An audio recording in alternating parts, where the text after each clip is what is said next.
starts right now. Good evening. It's good to have you with us. I'm Adam Atchison. Lindsay's on assignment. We're going to begin the 5:30 half hour with this. The Colorado legislature is expected to adjourn today after months of debate over measures in the state capitol. Late last night, lawmakers passed a transgender rights bill. A heavily amended version of the Kelly Loving Act is now on its way to the governor's desk. Anchor Melissa Henry's been following the progress of this bill. She's live at the 11 Alert desk. Melissa, the governor said that he had concerns about the original proposal, but this legislation has changed a lot in the past few days.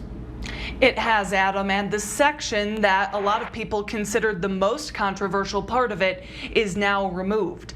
This proposal gained national attention, and even some transgender rights groups were suggesting changes to the original version. Now, an overhauled version of the proposal is on its way to the governor's desk. The Kelly Loving Act was originally written to include impacts on child custody cases, but that section is now taken out. As it stands today, the bill would expand the scope of what's legally considered discriminatory. Calling someone by their legal name when they have said they want to be called by a chosen name would be considered discrimination.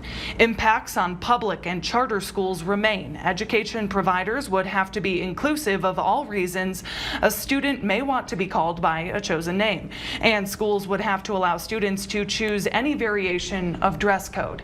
Now, this proposal has roots right here in Colorado Springs. It's named the Kelly Loving Act after this woman shown here. She was a transgender woman who is one of the 5 people who was killed in the Club Q tragedy.